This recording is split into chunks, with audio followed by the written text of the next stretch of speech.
Hi, my name is Leah Osman, and I am the founder of SetSpike Volleyball. Oh, is it this? Sorry. Okay. Yep, so again, very early startup. I'm the founder and CEO, so basically I handle all event operations with scheduling, where exactly we're holding the tournaments, the registration, the fees, all the pool play and playoff rules, and yeah, and all the merch and sponsorship organization and everything like that. Yeah. Our product and service, we do high quality adult volleyball events. So right now I'm just doing quads volleyball tournaments at a Crown Sports Center, and we would like to grow and do grass volleyball tournaments in the forms of doubles, triples, and quads. So that would be outside, played on grass nets. We would host those either again at Crown Sports Center or Allen Asbury United Methodist Church, all free of charge. Right now I'm running it at a Crown Sports Center. And then we also do smooth, organized operations. So I make sure a lot of people can get a lot of repetitive play, games pretty much back to back or a game in between, just so your time, you're not spent sitting a whole lot.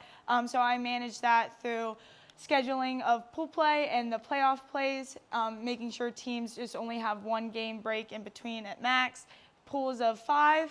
And then we also have an inclusive free agent option sponsored by Bears Sports Academy.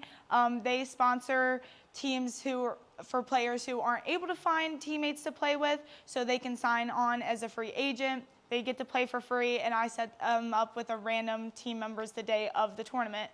So he typically sponsors about 3 to 5 teams every tournament.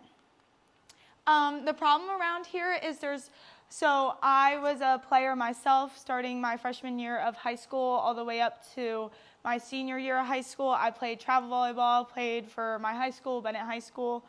And I just noticed I wasn't really exponentially growing from the sport. There's a lot of standing around, especially if you have 12 players on a team, 6 people on the court, so half of your team's sitting off most of the time. And when you're on the court, you might not be able to touch the ball. So I found from this, doing quads tournaments, you're getting a lot of repetitions in play. On the court, you're getting a lot of playing time because it's a tournament.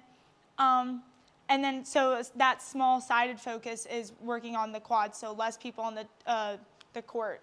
And then with grass, you would only play with 2 or 3 or 4 again. And then we wanted to expand to a regional gap. A lot of popular grass tournaments are only offered over the bridge in Pennsylvania or only Maryland, just kind of that side of the bridge. So there's no really competition down here for grass or indoor competitive quads, triples, or doubles tournaments. Our competition is there's VIP Volleyball. They host consistent indoor and outdoor tournaments, but they are founded over the bridge. Grass volleyball tournaments, there's really big ones like the Pottstown Rumbles, hosted in Pottstown, Pennsylvania. There's Carlisle Crush, Susquehanna Smash, all those, but they're only one-time events over the bridge again, so not really consistent back-to-back tournaments. And then there's recreation volleyball leagues. There's one in Snow Hill, Ocean City, and Crown Sports Center is starting a co-ed volleyball league. But again, those are only one time per week. You might get 2 games, and they're not as competitive as these tournaments are typically. Oh, and they're in the form of 6s. Our competitive advantage is it's local and accessible right here on the Eastern Shore, so volleyball players around here don't have to travel to go play in these tournaments. Development-focused format, so people are getting multiple repetitions. It's very competitive play, back-to-back games, no really long sitting, and it's pretty cheap for what I offer, what I'm able to do since I don't have to pay a rental fee. And then, well-run competitive experience. I just get a lot of feedback from my friends how I should run it, what the rules should be, because there's no distinct rules of indoor quads at the moment, but or there's overhand touches Anyways, I won't get into that. Okay. How will I sell? Right now I'm just earning income through team registration fees and individual registration fees, plus the sponsorship. So the first round of tournaments I did, I gained sponsorship money from local businesses to get money for my t-shirts. And also get sponsorship from Bayer Sports Academy for their free agent option for these tournaments, and facility partnerships, which include Crown Sports Center, so we just split the profit 50-50 right now, and Allen Asbury Church for the grass tournaments. They would let me use that rental space for free, so there's no fixed costs at the moment. It's a broad growing market. My tournaments serve ages about 16 to 60, so when I do my adult women's tournaments, I say you have to be older than 16. I don't make it adult like 18 plus just because I like to include that skill level. So it's including high school, college, and adult players with and there's a lot of high participation in the U.S. sport growing right now. And then we have a clear local advantage because there's no local companies that are doing outdoors grass tournaments or indoor quads, triples, or doubles tournaments. So yeah.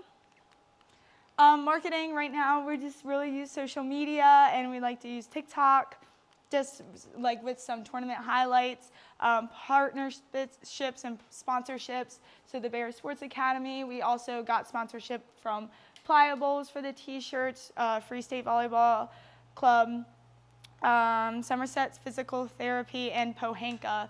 So we have sponsorships with them, and then a lot of word of mouth. So typically the people who I got for my first round of tournaments, they've just come back every time because we're all just kind of seem to be one big group of friends, and we always repetitively see the same people at these tournaments. So they're just always coming back, and we all just talk about it, how we can make it better, stuff like that. And go.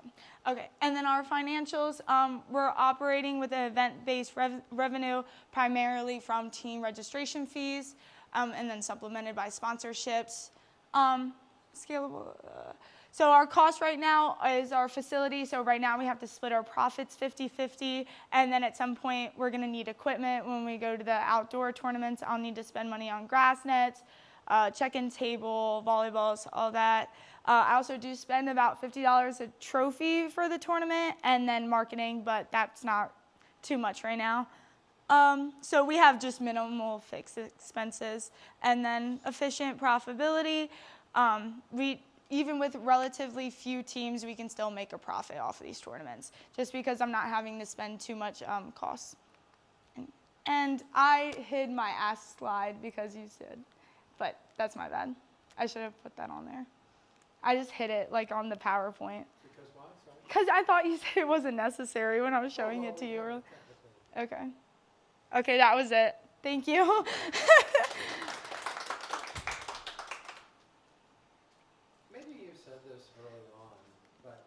Your pitch, just Ignite Works, why was no one else doing this? I don't know. I don't know why it's like really not popular here on the Eastern Shore, because we do have like really good players around here, and we just started like a pro men's team. So it's kind of crazy because we have like the beach nearby. You know, people would want to come down here for vacation too and play in the tournament. I don't know. I don't know why. I've just never seen grass volleyball on this side of the bridge. Only heard about it on that side. Is it more popular because of like beach volleyball? Yeah, maybe, but beach isn't that popular down here either. Like some people play it in Ocean City, but maybe it's definitely better competitive play over the bridge. So maybe that's why. And we alluded to this, I think, during business model canvas pitches or feedback.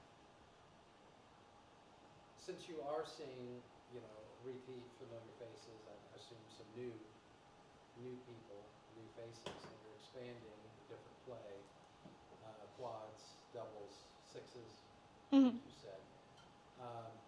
Is there a consideration of scale, like over the bridge versus Eastern Shore? Is there a higher level national play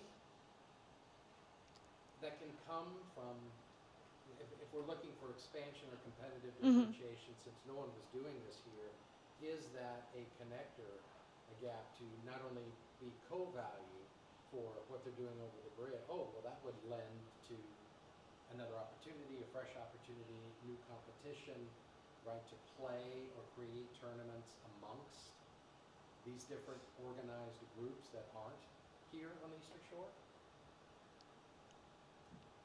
Like, Does that make sense what I mean? like what? How how would Like, I it scale sounds like here? You're contained Yeah. here. Mhm. Eastern Shore, Salisbury, we do our thing. Quads, doubles, grass, Yeah. indoor, etc. Mhm. Is there an opportunity to go beyond that? And go over across the the bridge at a competitive, something new, something different, something higher level tournament? They come over here, or Yeah. another state. I think it would be more efficient to try or unique to try and get them over here because me entering that market over the bridge is going to be harder because they already have so many more options than what it is down here. That's why I think it's like more unique to have it down here because there's no options like on this side of the bridge. But over the bridge, there's a whole nother market. It's like the VIP volleyball, there's a Volley Monster where they'll have it almost every single weekend. They'll have like really big tournaments where everybody's going to. So to start off small in that market is going to be hard to get people to go to yours than those big tournaments that they already go to. Okay. And I've said this before, slow down. Yes, I know. You're a speed talker. Yeah. I say that affectionately. Yeah. And again, I know it's challenging because we've seen each other for 3 months.